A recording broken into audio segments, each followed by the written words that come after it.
Hello there and welcome. I'm Alexis and I love Star Wars, and more specifically the prequels, the prequel costume design, and more specifically Padme's prequel costume designs. If you've watched the prequels, you've definitely noticed one of Padme's amazing outfits, and they're just something I've always admired and dreamed of having. If I had Padme's closet, my life would just be complete. In my opinion, the clothes we wear here on Earth are inferior to the ones they wear in a galaxy far, far away. And I know this is probably a subject only a small amount of Star Wars fans actually care about, but I care about it and I just wanted to have some fun with today's video. So I will be tier ranking Padme's outfits. And she has a whopping 42 outfits in the prequels, but I'll be doing about half of those. I feel like the costumes in the prequels kind of just like defined the whole prequel feel.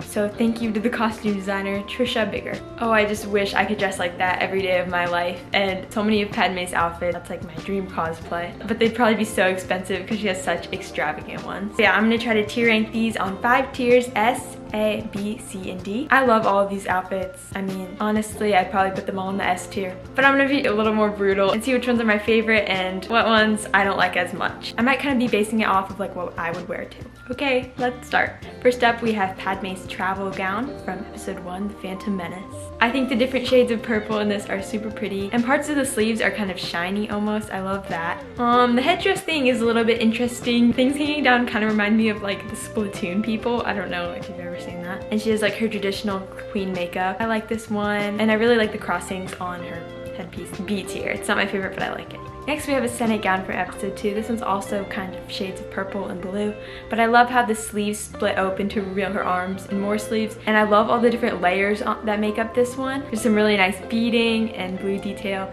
and she has her headpiece. I'm not sure how her hair is staying in that. That's kind of crazy. Her hair designs are another thing that are just like insane. She also has a choker. It's not my favorite, but I like the collar and I just think it looks nice. Very good Senate outfit. I'll also give it B tier. Next we have her wedding dress. Of course I love it. I love all of these outfits. I'm gonna say that for all of them, but it's just so intricate with all the beading, and she has her sleeve coming out from her other flowier sleeve, and I like her headpiece. It definitely fits the feel of her lake villa. I need to be more brutal on these. I want to give it B tier, but I'm gonna say C tier. I really like what they did. It's simple for a very simple wedding with 2 droids as the guests. C tier.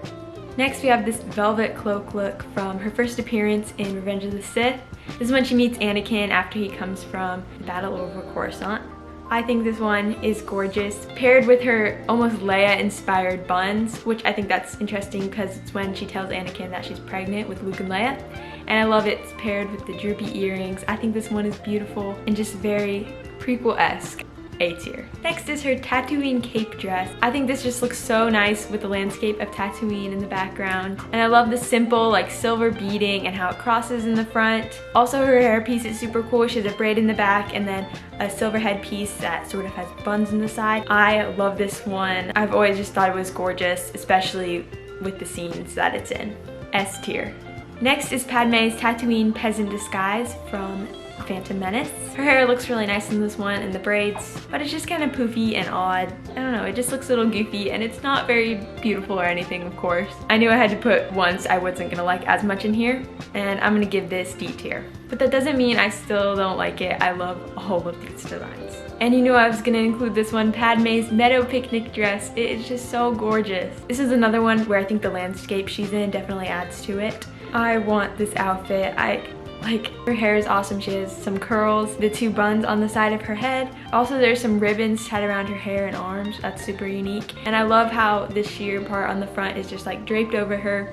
And there's the flower details, which just gorgeous. And she also has her headband and there's like some sparkles. I love this one. S tier for sure. And I just can't get over this dress. I think about it like every day. Next we have the flame handmaiden outfit that Padme wore when she was disguised as a handmaiden. It ombres down from more orange to yellow and it has red details on it. I love the cross at the waist, and again that design where her arms are coming out of like a wider sleeve. It looks like she almost has a little hat coming out. It's very velvety though. I love the colors, but the velvetiness is probably gonna make me put it at C tier. Next is her blue nightgown from Revenge of the Sith. Although uncomfy, this one's really pretty, and she almost looks like she's sparkling in it. She's wearing her hair kind of half up, half down in some curls, and it just has some really nice details on it. I'll give it A tier. Next is her travel refugee disguise. I like the headpiece on this one. It kind of reminds me of like the sun, but it's just overall very mustardy and green. kind of weird colors. I like the style of it, but the colors aren't my favorite. But I guess it's good because she was trying not to look her best because she's just trying to blend in. So D tier. Next is her Mustafar travel outfit. I think it fits the situation very well. I like it, and she has her sleeves and she has the Naboo royal crest on the side of it. It has some cool details. I just think it's very fit for the situation, and I think they did well with the colors and everything, and I'll give it B tier.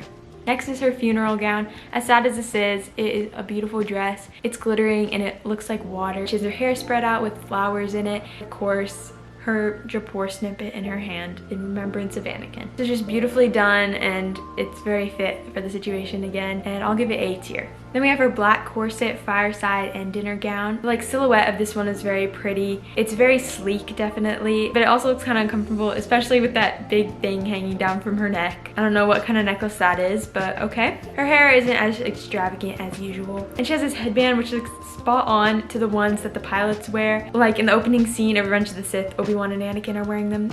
They're like their communication devices, which is a little odd. To me, this seems like something she would wear if she went along with Anakin and became his empress. Yeah, ruled the galaxy with him. It just seems very Empire-like. I'll give it C tier. Next is her pilot disguise. This one isn't the prettiest, but it's not meant to be. It's what a pilot wears. She has some leather pieces to it and a little metal belt. And her hair is in these silver tube things. Definitely not my favorite though. D tier. Now we have her packing gown. I really like this one actually. Her hair is kind of cool and her headpiece is looking good. And the puff sleeves, I kind of like them on this one. They look cool. It just fits the situation of packing to leave Coruscant. I just think she wears it very well. I'll give it B tier. Next up is Padme's gown from her last Galactic Senate meeting, where she says the iconic quote, "This is how liberty dies with thunderous applause." I think she looks really great in these kind of bluish purple colors.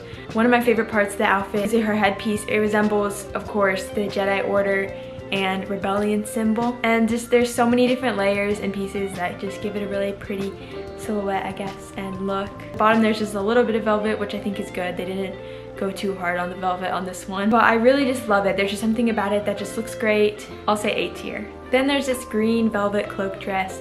This scene is beautiful with the attack on the temple, but again, they went pretty hard on the velvet. Of course, she looks great on it. She's not my favorite. D tier. Next, we have her parade outfit from the end of The Phantom Menace. It kind of gives seashell vibes, but also discolored sheet. Her piece on her back just looks a little uncomfortable for her. I feel like they could have done a little better. The cape part is very pretty and flowy though, but it almost looks like she has a giant tie in the middle of it, which is a little weird.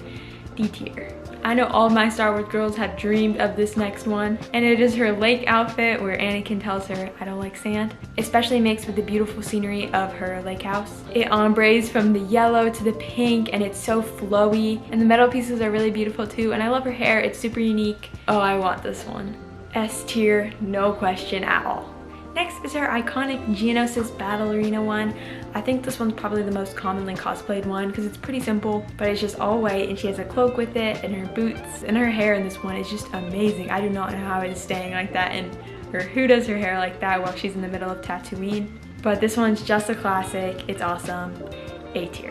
And super functional too, which a lot of these other ones kind of lack. Last up is the outfit she wears in her first Star Wars appearance, being the red invasion gown. I feel like this one's definitely inspired by some other royal gown worn in history somewhere, I don't know. The red is just so striking. Probably the most eye-catching part is the glowing orbs on the bottom. That's super cool. I'm not sure how that happens, but one of the crazy ideas by the Star Wars designers. And she has her traditional queen makeup on. The part I don't like about this one is the fur on it. It's not my favorite, but this one is so well known, the classic Queen Amidala outfit. I'll give it B tier.